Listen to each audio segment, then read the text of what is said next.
mo tún kí gbogbo ẹ̀yin èèyàn mi káàbọ̀ sórí ìkànnì DigiNaija Television. Ṣé dáadáa ni mo tún bá yín ní dédé àsìkò yìí? Ẹ kú bójú ọjọ́ ṣe rí lọ́dọ̀ tiyín.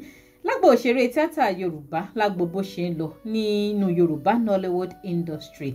Mo rò pé ọ̀pọ̀ wa la ṣe rántí bàbá Abdulateef Ọlámilékan Ọmọṣekóní tí ọ̀pọ̀ ń pè ní bàbá àjànàkú olójú kan, bàbá panu ojú kan fìkan rìnà, tí wọ́n sábà máa ń lo nǹkan dúdú láti fi cover ojú ẹyọ kan báyìí tí wọ́n dẹ̀ máa fojú kejì wọ́n á fi máa rìnà nínú àwọn fíìmù Yorùbá tí a máa ń wò. Bàbá yìí jẹ́ àgbà òṣèré tíátà Yorùbá, bẹ́ẹ̀ ni wọ́n ti bẹ̀rẹ̀ iṣẹ́ eré tíátà ní ṣíṣe ilẹ̀ títà sí.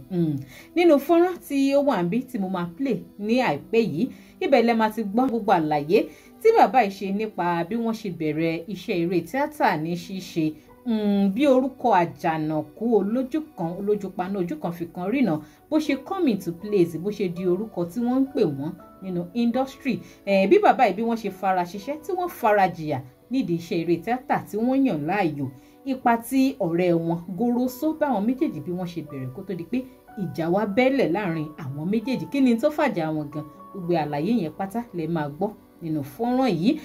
Bàbá yìí àti pàápàá àwọn wo gan làgbà òṣèré tíátà míì tó ṣe pé àwọn àti bàbá àjànàkú ni wọ́n jìjọ bẹ̀rẹ̀. Wọ́n dárúkọ bàbá Ọláìyá Igwe, wọ́n sọ̀rọ̀ nípa bàbá Táíwò Hassan tí ọ̀pọ̀ wa mọ̀ sí bàbá Ògògó àtàwọn míì bẹ́ẹ̀ lọ. Bẹ́ẹ̀ ni ọ̀rọ̀ pọ̀ nínú òwe kọ́bọ̀. Bàbá àjànàkú wọ́n tún já mọ̀ wípé àrọ́mọdọ́mọ bàbá rẹ̀ Èyíwùmí tí wọ́n jẹ́ bàbá sí àwọn òṣèré tíátà Yorùbá bíi Múkàrè, pé àrọ́mọdọ́mọ wọn yóò sì máa jàǹfààní iṣẹ́ tí bàbá wọn ìyẹn rẹ̀ Èyíwùmí tí wọ́n ti ṣe kalẹ̀ nínú Yorùbá Nollywood industry, nítorí bàbá wọn jẹ́ èèyàn kan tó ṣe pé ó dà púpọ̀ sí àwọn tó jẹ́ ọmọdé nídìí iṣẹ́ lásìkò tí bàbá ẹ̀ tí wọ́n wà láyé. Ọ̀rọ̀ pọ̀ nùwé kọ́bọ̀ gẹ́gẹ́ bí mo ṣe sọ, ẹ má jẹ́ ń làágùn jìnnà kí má gbà wá lákòókò jù. Fọ́nrán yẹn rí, ẹ jẹ́ ká jọ̀wọ́ ká gbọ́ gbogbo àlàyé tí wọ́n ṣe inú ẹ̀, kẹ̀dẹ̀ máa bá mi fi opinion ti yín sí kọ́mẹ̀ntì. Àdá tíátà alẹ̀, Àdá Cosmic International Organization. Ẹ̀dá ìmí ìsílẹ̀. Ẹ̀dá mi ìsílẹ̀. Tí a wá fi Sunday Ọ̀sáyẹn ṣe composer, a wá fi èmi ṣe assistant composer. That was 1979. Lórí ṣe bí tíátà ṣe kọ́ mi. Ìyá àgbo rẹ̀ ní tíátà yìí títí lónìí títí di ìgbàgbé wáyé. Ara nǹkan tí èmi fi mọ̀ yín gbà yẹn, torí tí wọ́n bá ní kí n sọ nípa yín, èmi á sọ wípé ó dàbí ẹni pé ojú kan ń dùn yín. Torí nígbà yẹn èmi máa ń rí wípé ẹ máa ń fi kíní dúdú kan bí okùn kan bo ojú bí ìbòjú báyìí, ẹ máa ń fi bo ojú kan. So ṣùgbọ́n gbà tí mo wá rí nílé yìí, mo rí wípé kò sí ìbòjú kankan ń bẹ̀. Àdúgbò fún Ọlọ́run. Báwo nìyẹn ṣe ṣẹlẹ̀? Ilé kọ́kọ́ dúpẹ́ fún Ọlọ́run náà ni nítorí Sunday ni Goroso mọ̀, Sunday Ọ̀sáyẹn ni Goroso mọ̀. Ó mọ̀ mí o gẹ́gẹ́ bí ọmọ ó yùs mọ́ Sunday Ọ̀sáyẹn púpọ̀ nítorí pé nígbà tá a di Cosmic International yẹn, a ní ẹnìkan tí Sunday náà fẹ̀yìntì dáadáa wọ́n pè ní Meshri ló kọ́kọ́ ṣe rìbásà.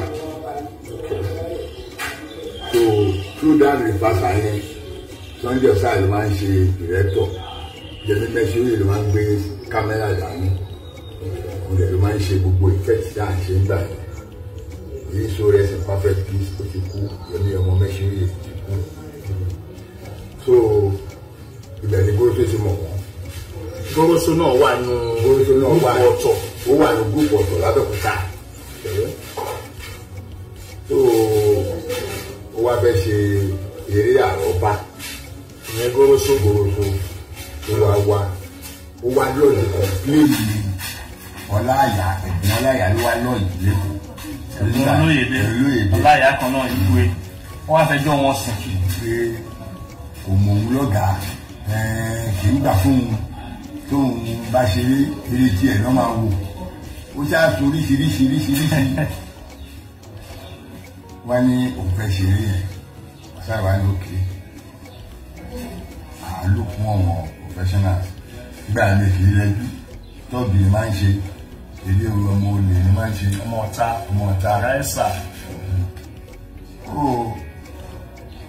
gbogbo táàmì ẹ̀jẹ̀ ní tíátà ti ń sú mi ó ti fẹ́ yọ lẹ́nu mi nítorí pé mi gbé mi kankan torí wọn tájọ bẹ̀rẹ̀ ti lọ wọ́n ti rówó mú wọ́n ti ní mail ní gbogbo 90s 80s ni a ti ń gbọ́ lálùdé yes bàtàlì gbogbo àjọ sáré bẹ́ẹ̀ ni nínú gbogbo wa pátápátá àfẹ́ tó bá lọ́wọ́ borọ́ bàtàlì gbogbo àjọ lóun kọ́kọ́ gbé lọ́wọ́ sókè. ìyẹn nínú gbogbo ẹni tẹ́jọ jẹ́ bí kájọ jẹ́ sàwáwù kájọ jẹ́ irọ́ kájọ jẹ́ sex. ìgbà yẹn náà mú ìdínà Arúmẹrẹ ti wá jọ ìwà ní mẹ́sù. Àlàdé Arúmẹrẹ kọ́lọ́mbà fọ̀nùkẹ́. so kí má dà bá ti sórí tẹ́ ń bá bọ̀.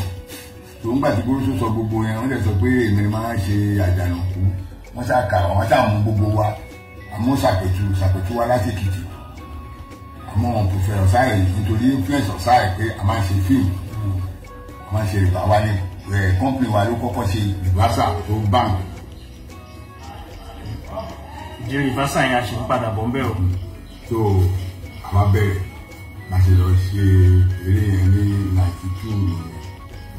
92 èmi ò tẹ́ ìdílé pé eré tó máa fún mi lórúkọ ni tàbí nǹkan kan mọ́kàn wó pé wọ́n ní wá sọ́pọ́ọ̀tì Goroso ni so eré olóògùn ẹ̀yin gan lẹ ṣe bọ́ọ̀sì nínú eré yẹn ó wá di pé wọn ò wá mọ Goroso gẹ́gẹ́ bí bóòsì mọ́ èmi ni wọ́n wá ń pè òun ló díje mi àti Goroso lẹ̀.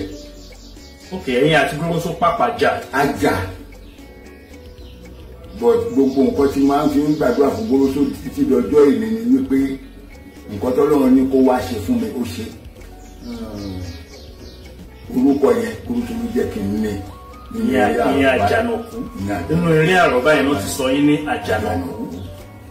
ojú méjì ló fi bẹ̀rẹ̀ àní wọn bàbá Sunday Akófámì ìyẹn fọlọ ojú méjì. Akófámì bẹ́ẹ̀ni mo rántí kárátà Akófámì.